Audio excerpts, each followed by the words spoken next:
Hello everyone. Welcome back to my library. It is storytelling time tonight, and I have prepared a new batch of mystery stories for you that we're going to enjoy around the fireplace. So, first, let's light a fire. You can make yourself some tea or hot chocolate and sit or lie down comfortably. As always, the stories that follow can be enjoyed with your eyes closed, and you can fall asleep at any time. There are timestamps to resume the journey later if you wish to. Once again, we will travel in time and space and discover different chapters of history. Our first story of the night will be about the Voynich Manuscript, a handwritten and illustrated manuscript, a codex, that appeared in the 20th century.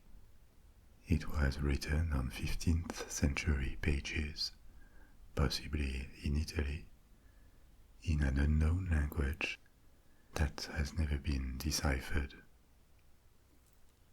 Beside the story of the manuscript, we will dive into the world of book handwriting in the Middle Ages, practiced mainly by monks at a time when printing was not in use yet. Our second story will take us to ancient Crete and the Minoan civilization. In 1908, a strange clay disc was discovered in the ruins of a palace in Phaistos, Crete. It would date from the second millennium BC, at a time when an advanced culture flourished on the island of Crete, centuries before the rise of Greek cities. The disc is covered in symbols on each side that form spirals and have always resisted attempts at deciphering them. I will tell you about this artifact and what we know of this ancient Minoan civilization. And to conclude our stories, we will make a stop in California and Nevada to examine the mystery of sailing stones, heavy rocks that move on a perfectly flat surface and leave a trail behind them. This is not a hoax, not supernatural either, and we will see how this is possible. So, this is our program for tonight. If you like this kind of mystery stories, there are many more on my channel. I will put links in the description. These stories are also available in audio streaming on Spotify, Apple Music, and other platforms. You will find a link to these in the first comment pinned under the video. In the same comment, you will find my Patreon page if you wish to support this channel and access downloads of audios and videos and other updates or surveys I post there for my patrons. But you can check all of this later. Now is story time. The crackling sound of the fire has gone for now, but it will be back to lull you to sleep once the stories are over. And now let's begin. In 1912, a branch of the Society of Jesus in Rome decided to sell a large library of ancient books because it was short of money. Precious manuscripts, copied centuries earlier, were put up for sale, and the majority was purchased by the Vatican Library, but not all of them. A Polish antiquarian and bibliophile specialized in rare books called Wilfrid Voynich bought a group of 30 manuscripts from the sale. 29 were rare and precious, but not particularly intriguing. Their origins and their styles could be traced back to known places and periods, and their content was easy to identify for the expert he was. But there was one that appeared very different. It looked like a regular manuscript on parchment from the late Middle Ages. Its aspect indicated that it was certainly not recent. But the language and the illustrations were undecipherable.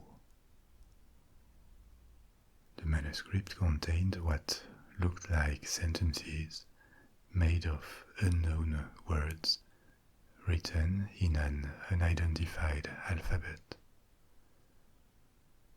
The work contained drawings and paintings too, with colors like blue, white, green, and a reddish brown.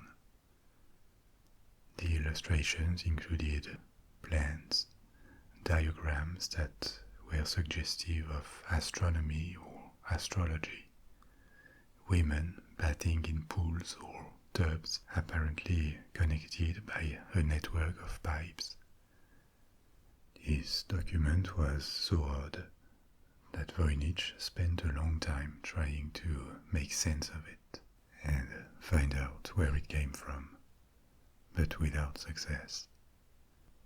When he died, the manuscript passed to his surviving wife, and in 1969, the document, now known as the Voynich Manuscript, was donated to the library of Yale University, where it remains since then.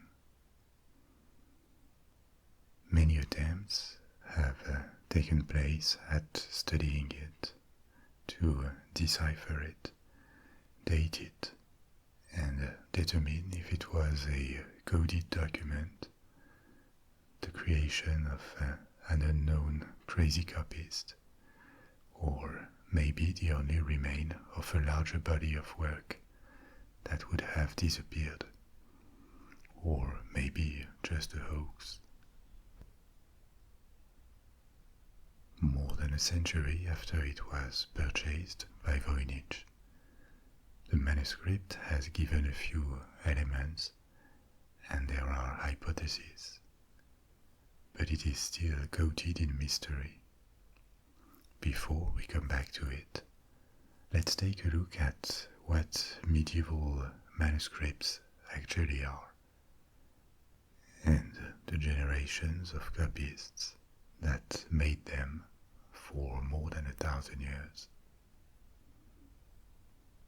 Books in Europe were rare and hard to access until the diffusion of printing, which really took off in the 16th century. It is hard to find reliable information on the literacy rate several centuries or even millennia ago. There are only estimates, but they point to about 10 to 20% of the population being able to read and write in Western Europe in the 16th century. Before that, in the Middle Ages, it would have been around 5%, with a rising trend by the end of the Middle Ages.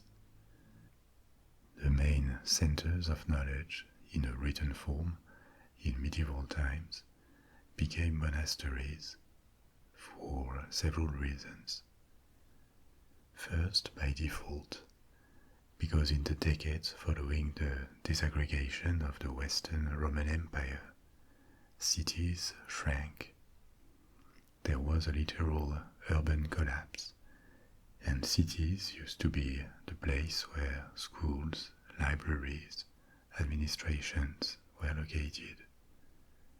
By default, Christian monasteries replaced them. They offered relative safety for collections of books, and the literacy among monks was higher than in the general population. Access to sacred texts did not only require a knowledge of reading, they also had to know Latin and to a lesser extent Greek. So a lot of monks were educated, and bit by bit they started not only preserving books, but creating, copying them. Another reason that turned monasteries into the centers of writings preservation was that the rule of Saint Benedict that organized these communities. I will come back to that in a minute. This rule called for a library in every monastery because education and knowledge were seen as desirable. But this job of centralizing and replicating writings was not one of the primary functions of monasticism. Originally, in Christianity, this way of life appeared in the east of the Roman Empire, especially in Egypt. A few Christians embraced a more seclusive form of living, isolated from human communities. These people couldn't be called monks yet, they were rather hermits. And in the 4th century, communities began to form to share this secluded lifestyle, and the first Christian monasteries were founded in the East. It took several centuries before reaching Western Europe, where it appeared in a more organized and theorized way. A number of principles and rules were codified for the success of monasteries, practically and spiritually, especially the rule of Saint Benedict in the 6th century.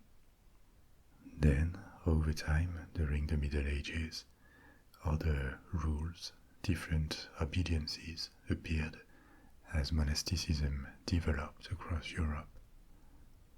The order of Saint Benedict, the Benedictine, remained important, but there was a flurry of successful orders with different rules, different approaches to monasticism for men and women alike. Franciscan, Dominican, Carmelite, Augustinian. Some opted to live in city convents to directly dedicate time to helping people. Others chose extreme poverty and lived as beggars. In the Middle and Late Middle Ages, there was a variety of situations, and monastic institutions played a big role in European societies. They administered land, they produced crafts, they doubled as hospitals and charities. Some had looser social rules that allowed the member to go out regularly and mix with the general population. Others stuck to vows of seclusion and sometimes complete silence. So monasticism formed a multifaceted reality of medieval societies, and libraries, the copy of books, was just one aspect of it.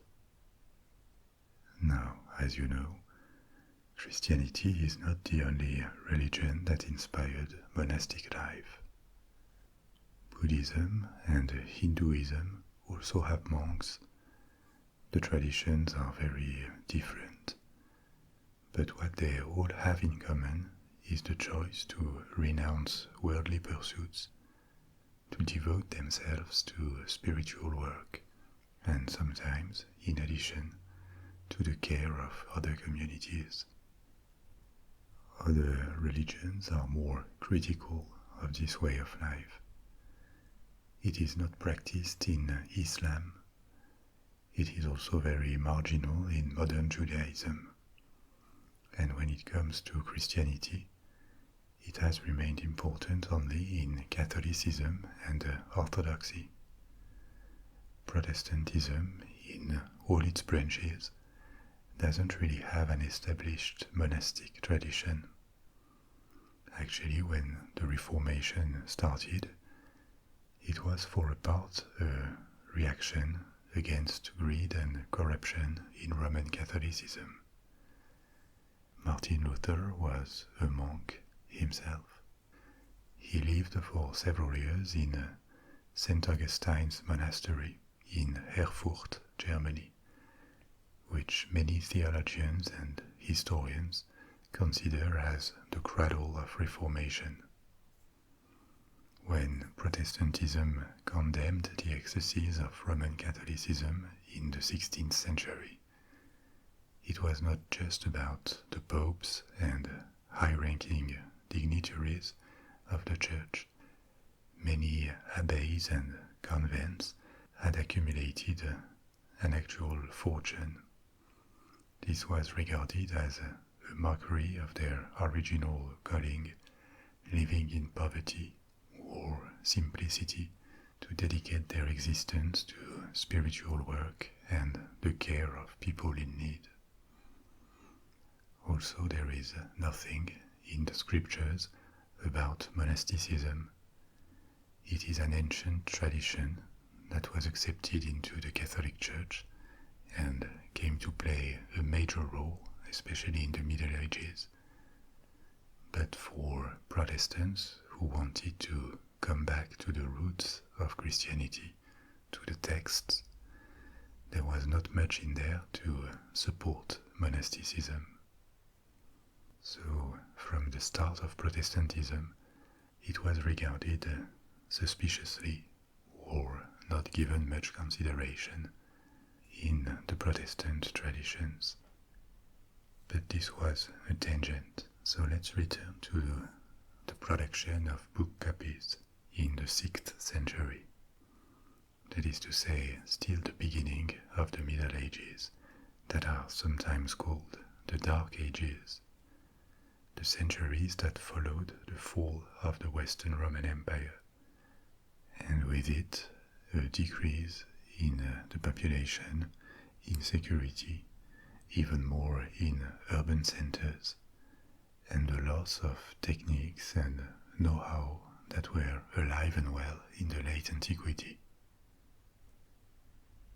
During this period, the first European monasteries that were Benedictine, they followed the rule of Saint Benedict, began to open rooms dedicated to books and their reading, the first medieval libraries.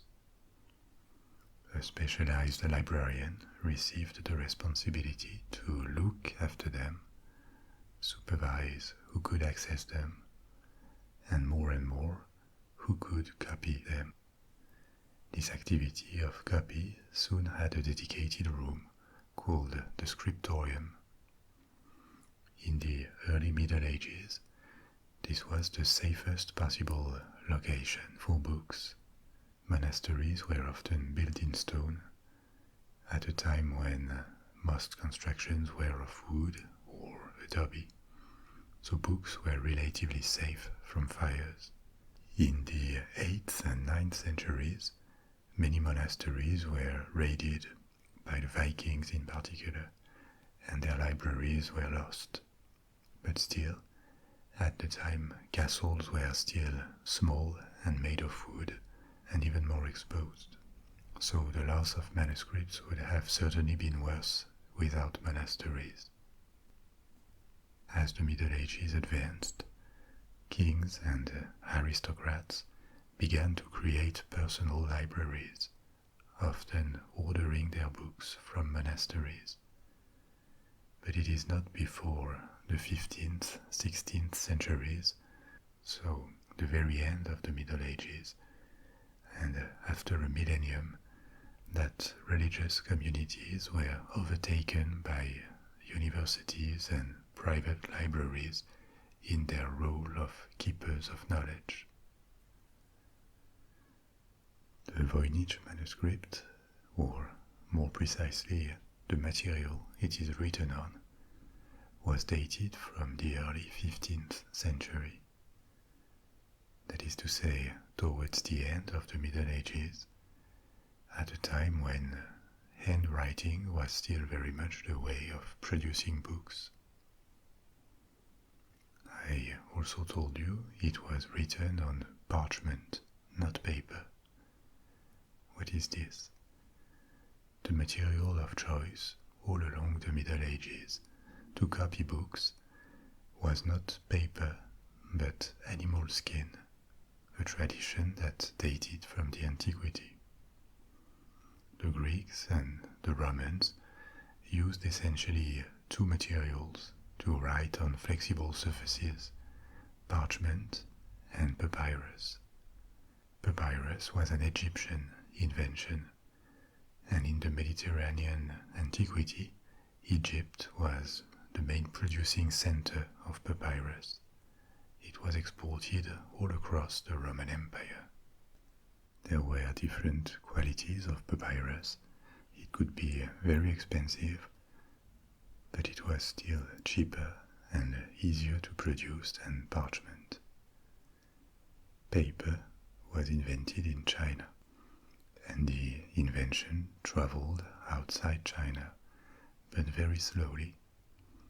It was invented about 100 years before Christ, and it spread to the Muslim world in the 7th century, much later. Europeans knew the existence of the material, but it was not adopted before the 11th century. Until then, the Catholic Church had a tradition of rejecting paper and papyrus too, because parchment was seen as more durable, and also because paper and papyrus were considered unworthy of receiving sacred texts. These were materials used by the pagans in the antiquity and the Muslims during the Middle Ages, so there was a reluctance to accept it. This prohibition was relaxed from the 11th century, and the use of paper grew considerably across Europe. But parchment remained the support of choice for precious books. Apart from all the work and know-how involved in copying a book, this explained their price. For example, one manuscript the size of the Voynich Manuscript required the skin of about 15 calves. The skins had to be cut, washed, dried, tanned, whitened. So before a single word or decoration could be put into the book, it was already very pricey. A library of a few hundred books was already remarkable until the last centuries of the Middle Ages. And this actually illustrates the relative poverty of written culture in Europe at the time. During the same period, libraries in the Byzantine Empire and in the Muslim world could contain thousands of books. One Byzantine monastery in Greece at the beginning of the Middle Ages was renowned for its 10,000 books. At the same time, the most comprehensive book collections in Western Europe that were to be found in Italy had 10 to 20 times less. The predominant types of books in monastic libraries were religious. One or several Bibles were always a base, and then there were many more of theology, and increasingly along medieval times, philosophy inspired by religion. There were also treatises of medicine, chronicles, various scientific works, but with our modern vision, we would put them somewhere between science and magic. Astronomy and astrology were not fully separated, chemistry and alchemy neither.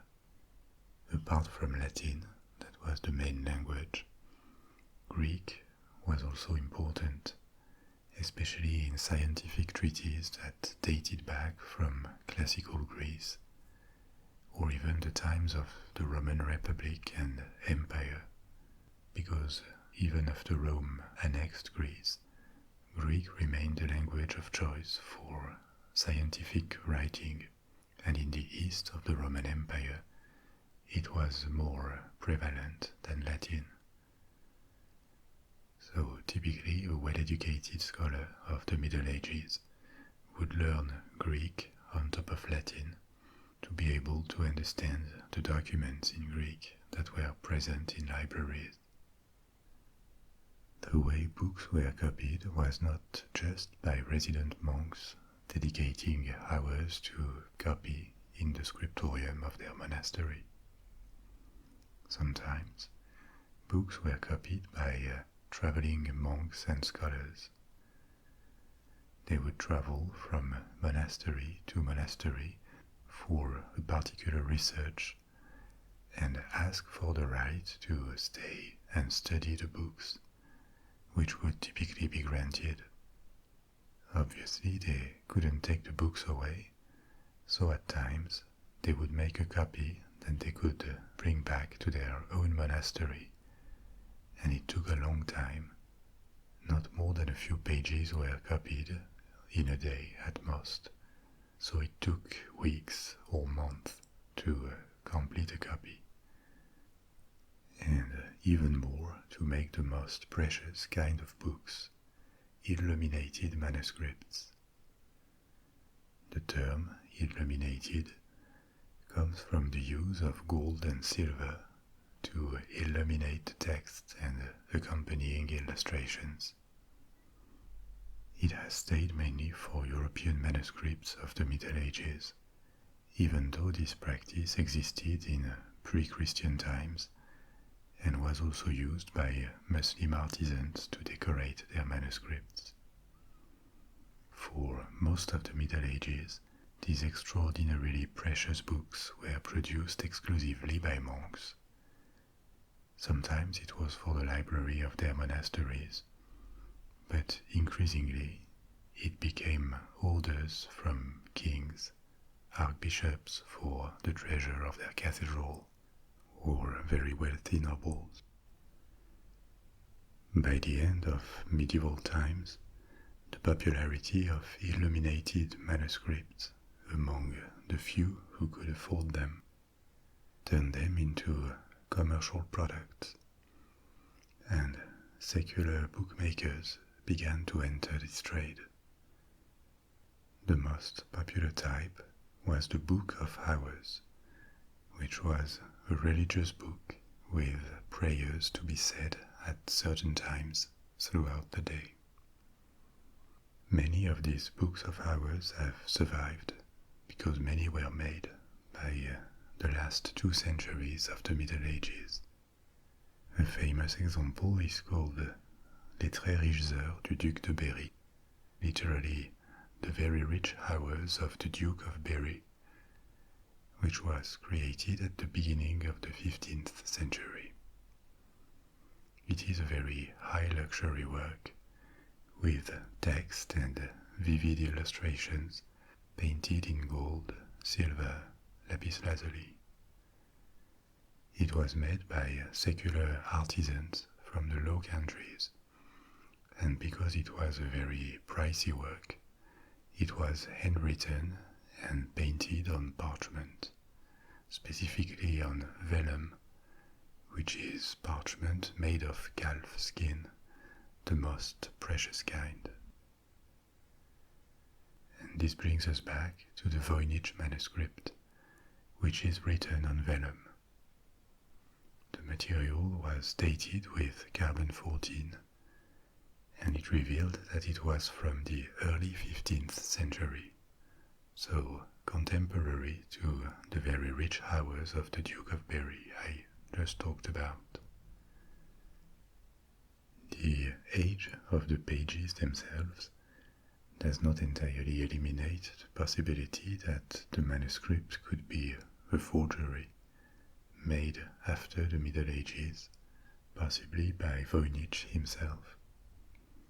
But it strongly reduces the probability, because as I said before, a book the size of this manuscript required a lot of vellum. There are 240 pages, and given the format of the book, this is equivalent to the skins of 15 calves. And the pages look very similar, indicating that they come from the same batch. It looks implausible that such a quantity of vellum would have remained unused for centuries, and then suddenly employed for a hoax. There were various hypotheses along the 20th century about who could be the author. The manuscript could be traced back from its purchase by Voynich in 1912 to the 17th century, when it was in Prague, where it changed hands several times until it traveled to Italy, to Rome, and entered the collection of the Society of Jesus. But before the 17th century, there is nothing substantial, and only suppositions could be made. One of them attributed the manuscript to Roger Bacon, a famous English philosopher and Franciscan friar from the 13th century. But the dating of the parchment invalidated this. Obviously, he couldn't write on pages made 200 years later. A few names of scholars from the 15th century were proposed, on the grounds that their illustrations resembled the ones from the manuscript, but without further evidence it is not that convincing. At this point, the author remains completely unknown. But what has attracted more efforts is the attempt to decipher the manuscript. A lot has been tried. Finding a code for known letters in the characters, it didn't work, even assuming that there are 2 or 3 layers of encoding. It could not be deciphered this way satisfactorily by any of the many experts who studied it. Many claimed that they had understood the system, and that the language was in fact Latin or Hebrew, but none provided a full translation.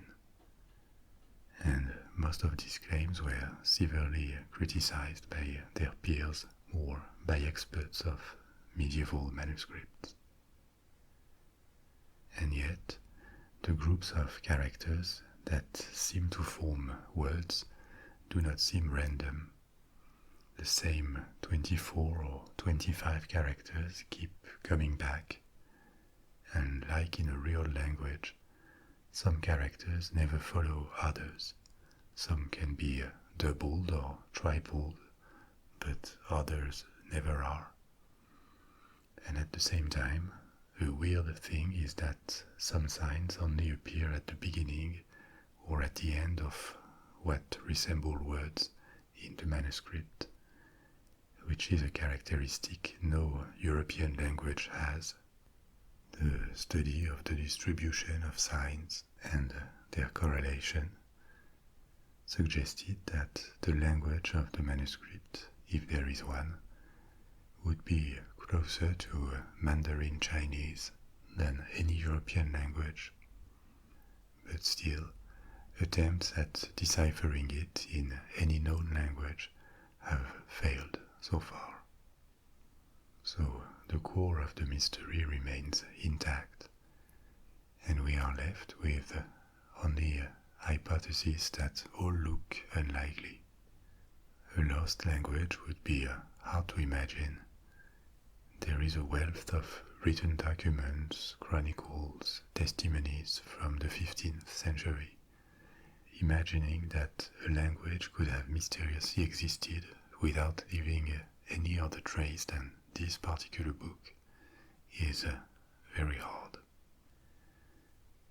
Another possibility is that it has never been deciphered because the approach to coding is so unusual and never heard of that no one could figure it out yet. This is technically possible, but the fact that it resisted decades of attempts, including by experts who were able to crack sophisticated codes created by machines, like during the Second World War or the Cold War, this is hard to swallow. And if it is not any of these options, then we have to consider the possibility that it was indeed nonsensical.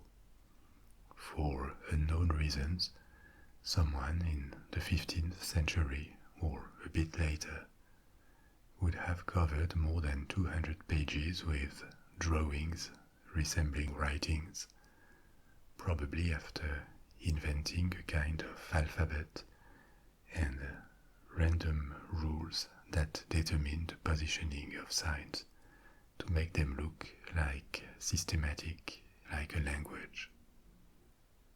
But this is odd too. Why bother? Why use or rather pricey support to do that? Possibly to trick someone into buying it in the 15th, 16th or 17th century, to sell it like a mysterious object. After more than a century since Voynich found and bought this manuscript, we still lack answers and any kind of certainty. Maybe answers will be revealed later. The manuscript keeps attracting interest, and every few years someone claims they have cracked the code. Until now, the reality of what they had actually achieved was quite underwhelming, and those who pretend they understood it generally say it is a medicinal treaty, which can be easily guessed just by looking at the illustrations of plants. At least, it gave us an occasion to explore a chapter in the history of books. Now, let's move on to our second story of the night, or actually move back, because this one will take us to much more ancient times, to the discovery of the Minoan civilization in Crete. In 1908, 4 years before Voynich bought his manuscript, archaeological digs were taking place on the island of Crete, on the site of an ancient palace called Phaistos. One day, an Italian archaeologist found a strange disc of clay in the basement of a room that belonged to the formal entry of the complex of the palace. The disc had the dimension of a small plate, 6 inches in diameter. But what called his attention was that on both sides of the disc there were stamped symbols forming spirals. Apparently the symbols had been made by pressing some sort of seals or print blocks into a disc of soft clay in a clockwise sequence spiraling towards the center. And after that, the clay disc had been fired. Given the age of the ruins, the disc would have been left there and waited more than 3,000 years before the discovery. Archaeologists of the early 20th century were just discovering that on the island of Crete, especially on this site at Phaistos, one of the most ancient Mediterranean civilizations had flourished, one that was distinct from the better known ancient Greece and existed long before Greek cities or Rome emerged as models at the time when the Egyptians built their pyramids. In the late 19th century and early 20th century, there was no shortage of European archaeologists in and around the Middle East, British, German, French, Italian. They were everywhere, from Turkey to Egypt and Greece to Persia, looking for the remains of ancient civilizations. The timeline of the past, especially of the early antiquity, seemed to become clearer and clearer. There was a sense of wonder at all these discoveries: Egyptian tombs and temples, early Greek ruins, the site of Troy in Turkey, Phoenician, Assyrian, Babylonian, Persian remains and archives. That was a fruitful period for archaeology, but a reckless one too. Many sites were damaged or recreated hastily, sometimes beyond repair. We will see that Crete, with its Minoan civilization, was not spared this. And at times, archaeology was not entirely distinguishable from looting.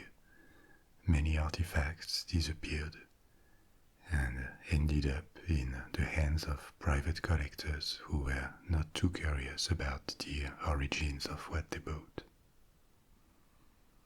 So many fast and impressive discoveries that certainly benefited our understanding of the past, but at a cost, scientifically, because there was destruction too. Just a quick tangent, but it is interesting how this vision of the reckless archaeologist has invaded pop culture, a vision that really formed at this time.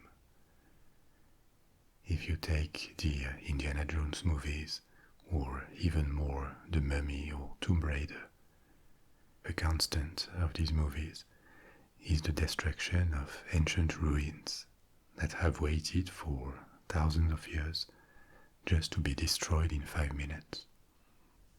Now, they're just movies, and I loved Indiana Jones movies as a kid.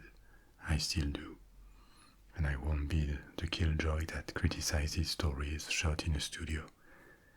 But it's interesting to note how they are always about protagonists who care for a particular artifact and really pretend they do it for science and the pursuit of knowledge, and yet they have a complete disregard for archaeological sites.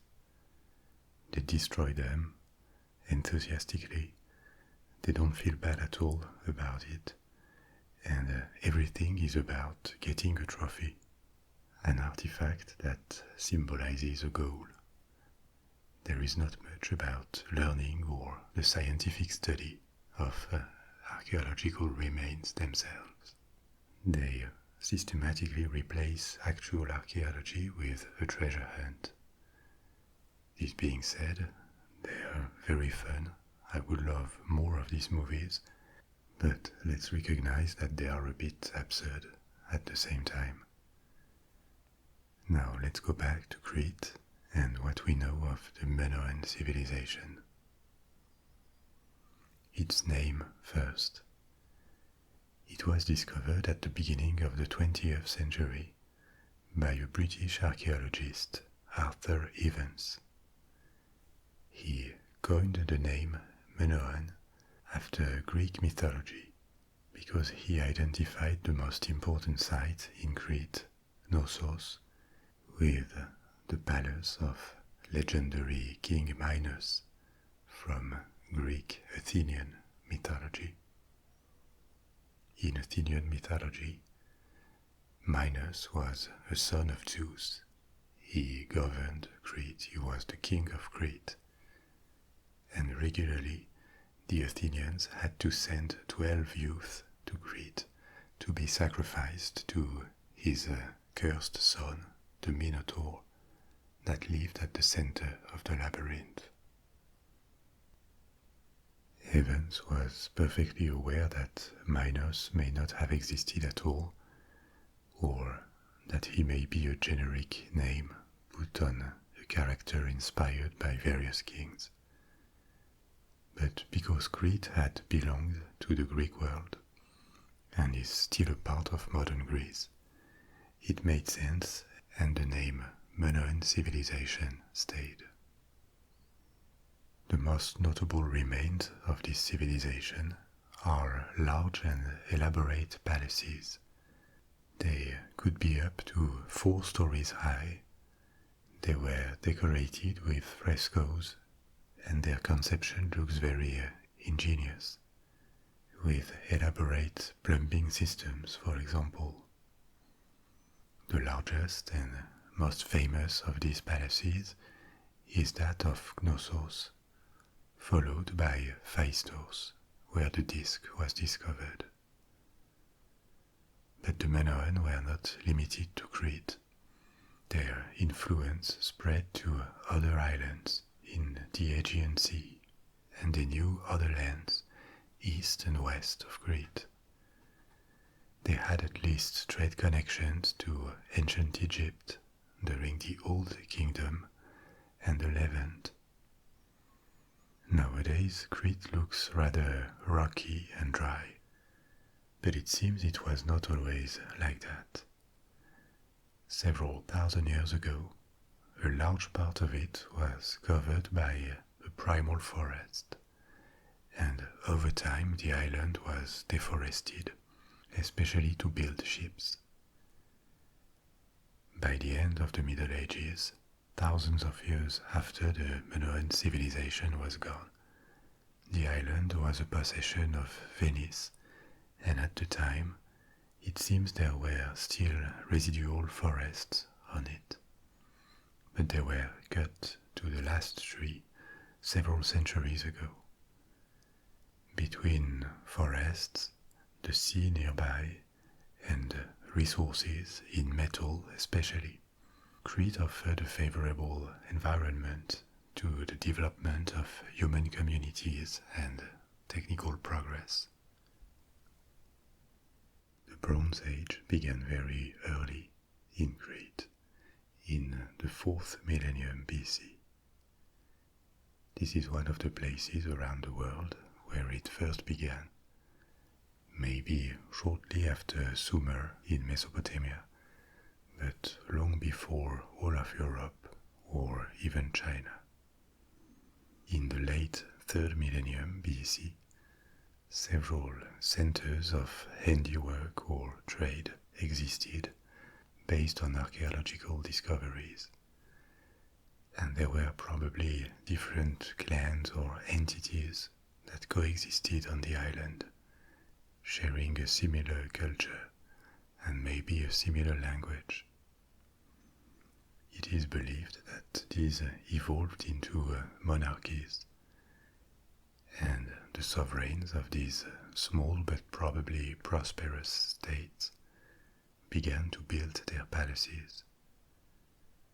But around 1700 BC, after what looks like a millennium of gradual progress, a large disturbance happened. Probably a major earthquake because the zone has seismic activity, but it could also be an invasion, we don't exactly know. Several palaces across the island, including the ones at Knossos and Phaistos, were destroyed. But the Minoan recovered, and they reached the apex of their civilization based on their artistic, architectural, and material production in the 17th and 16th centuries BC. At the time, they influenced a lot mainland Greece, where crafts and decorative patterns coming from Crete or inspired by Crete were abandoned. Palaces were rebuilt, showing how the Cretans had recovered, even though natural disasters did not spare them. Another catastrophe, possibly an eruption, damaged their palaces again around 1600 BC, and yet again in 1450 BC. This last one apparently destroyed most palaces, but the one in Knossos was spared, and in the following decades, the masters of Knossos may have extended their domination to all of Crete, or a large part of it. But the advance of Crete over its neighbors from the Greek mainland had vanished at this point. It had become weaker, and the dynasty that reigned from Knossos was overrun by Greek invaders. After that, the Minoan civilization declined. The remains of its past splendor were abandoned. Its traces in Crete get lost by the end of the second millennium BC. Further north, in Greece, it was now the turn of Greek cities to flourish, develop, and expand their culture with the influence that we know. But Greek civilization owes to the Minoan, and even though Crete was absorbed into the Greek world, like all islands in the Aegean Sea, it was still considered a little bit alien, a little bit foreign by the Greeks. It was part of their world, but also on the margin of it, at least to the authors from Athens that form a big part of the body of ancient Greek writings that we know of. It is possible that the natural disasters that hit Crete and contributed to its decline inspired for a part the myth of Atlantis as told by Plato, even though the Minoan civilization was not wiped out overnight, and it had a long period of steady decline instead. It is likely that the destruction it suffered contributed to its downfall, and this may have impressed the Greeks, leaving traces in their oral tradition until this was put in writing under a mythological form centuries later. These palaces that were probably the centers of political life in Crete were monumental buildings with administrative purposes. We know it because large rooms for the storage of archives were discovered in their ruins. The Minoan also built many other things, including houses, but these palaces stand out for their size and their complexity. They were multi-story buildings. They had many staircases inside and outside, light wells, courtyards, sometimes courtyards lined with massive columns. They had astute systems to collect rainwater and store it, as well as sewers. The Knossos Palace, which was the largest, covered an area of about 20,000 square meters, and between the different floors it could have had around 1,000 rooms. Some frescoes have been well preserved, and they reveal a colorful and refined aesthetic that reminds of later Greek art, but is unique to the Minoan. So, all these remains have given a lot of insight about this lost civilization over the past century. But many questions remain unanswered.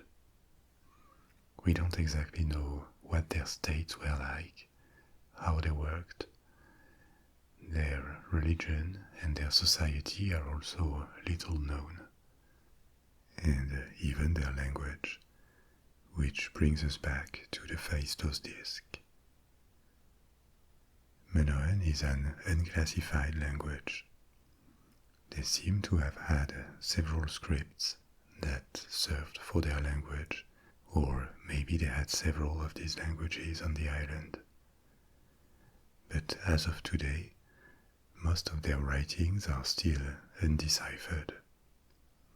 Unclassified language means that it could not be associated with a broader family of languages. Crete is where two large linguistic groups meet: Indo-European languages and Semitic languages. The main Semitic languages spoken today are Arabic, Amharic, a language used in Ethiopia, and Hebrew. But at the time when the Minoan emerged, the ancestors of modern Semitic languages were spoken in Mesopotamia, like Sumerian or Elamite, and closer to Crete in ancient Egypt. But comparisons of Minoan writings with Semitic and Indo-European languages were inconclusive, meaning that it couldn't be integrated to either family. And this suggests that it may have been an unique language developed in Crete or spoken by people who occupied the island. So why is the Phaistos Disc interesting, given that many other documents also remained undeciphered? Because it is the only find of its kind. The script on the disc was not seen anywhere else. This is puzzling. One possibility would be that the disc was just decorative, not the support of a script. But the examination tends to invalidate this, because the same signs, the same hieroglyphs come back on it. There are 242 tokens on the disc, but only 45 different signs. Some come back often, like a human head with a crest, a bell-shaped symbol that looks like a helmet, or what looks like a boomerang, and many others appear only once or twice, as if they corresponded to less frequent words or concepts. Also, these signs resemble hieroglyphs from Egypt and Anatolia, which also suggests they correspond to a text. And every 2 to 7 signs, there is a separation bar that also seems to indicate different words or different sentences. All scholarly attempts at deciphering the disc have failed, because there's a lack of material to compare it and make sense of the signs. Typically, lost written languages have been rediscovered and understood again because they appeared alongside known languages, or because the variety of documents allowed for comparison and the understanding of context. There is nothing like that here, because the disc is the one and only artifact with that script ever found. So first it means that there are no external clues, but also that claims to have deciphered the disk are likely to be inconclusive. It is a relatively short script, so you can come up with an explanation of what it could mean that internally makes sense, but without any other sample of this writing, it will never be possible to apply it to another text and confirm that the code has been broken. But because it was mysterious and challenging, the disk immediately attracted a lot of attention, including from amateur archaeologists. A lot of hypotheses have been brought forward. It could be prayers, a narrative or an adventure, a calendar, a geometric theorem. It could also be music, in case the symbols correspond to the different keys or strings of an unknown instrument. Or why not a board game? At this point, with the limited information on the two sides of the disk, it is impossible to be sure, but since its discovery, there have been more than 20 claims of decipherment. Some quite sharp from linguists and other experts, others probably more based on imagination. The Phaistos Disc is sometimes given as an example of pseudo-archaeology. That is to say, when people with no connection and sometimes no regard for the discipline as it has been practiced in universities and research institutions, with its protocols and its evidence-based approach. So this category of people have come forward to claim it was from Atlantis, or that it would prove connections with ancient advanced civilizations or even aliens. What could really be a game changer would be the discovery of more of that script, if it is one. It would provide material to compare it to. And who knows, because the known palaces of Crete have already been thoroughly searched, but Crete is a large island. The Minoan exported artifacts around the eastern Mediterranean, and it is not impossible that another artifact appeared one day, a tablet, an engraved stone, another disc that would open new possibilities. And now, for our third story, let's come back to modern times and cross the Atlantic Ocean for another mystery, more of a geological and scientific nature, and one that is satisfying because it was recently explained.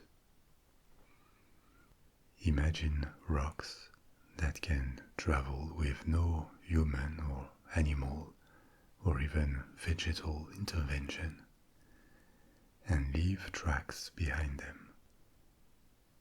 This is rare but real, and this phenomenon caught the attention of prospectors and travelers at the beginning of the 20th century at a place called Racetrack Playa in California. The Racetrack Playa is a dry lake in the mountains east of California, near the frontier with Nevada. One particularity of this dry lake is how flat it is. It is of a respectable size, about 3 miles long and 1 mile wide, but the difference in level between the two ends of the lake is only 1 to 2 inches. This is remarkable given that there are mountains all around. The dry lake is located in a valley, and when there are heavy rains, Water washes down from the surrounding mountains and drains into the lake, which for a short time leaves a thin layer of water. But the region is desertic, and the water quickly evaporates, leaving only mud that dries and shrinks. Cracks appear and form the kind of earth mosaic that can be often seen in desertic areas. So the observation that large stones were apparently traveling alone on this dry lake, leaving trails in the dry mud, finally sparked interest from geologists who mapped the site in 1948 and confirmed that the stones slided with apparently no external intervention. A search for a similar phenomenon elsewhere started, and another site in Nevada was discovered, another dry lake. Immediately there was a variety of possible explanations, various supernatural ones, and also the possibility of a magnetic phenomenon or an effect of the wind when the surface was muddy. But this last explanation didn't work because some of the stones were pretty big, the weight of a person, and there was no way even a powerful wind could have pushed them through the mud. The mystery remained unexplained with certainty. In the 1970s, a systematic study of the stones was made. 30 stones with fresh tracks were labeled and their location precisely noted. Their changes in position were recorded over a 7-year period. Some of the stones stayed still during entire years, sometimes several years in a row, and suddenly started to move again. The hypothesis that ice sheets formed on the surface and helped the stones slide was tested inconclusively. But this 7-year study confirmed that the stones moved without human intervention and that it couldn't be a hoax. In the 1990s, a new study on the site confirmed that ice and wind played a role, but it was not entirely understood how. Finally, a few years ago, the movement of rocks were tracked using GPS and time-lapse photography, which helped grasp what happens. When there is humidity on the surface, the water drained from the mountains nearby, this thin layer of water may turn to ice by night due to low temperature. Then in the morning, the sunlight hits and breaks this thin layer of ice. The stones end up on these ephemeral rafts, layers of ice, which strongly reduces the friction with the ground. If at the same time the wind blows strong enough, it pushes the stones on their ice rafts. This explains why the phenomenon never happens in the summer. The temperature doesn't drop enough at night to freeze water. The floating ice panels shove rocks at up to 5 meters per minute. This is relatively slow but still visible. And so in these very particular conditions, it is possible to see a rock traveling on its own on the surface and leaving a track behind.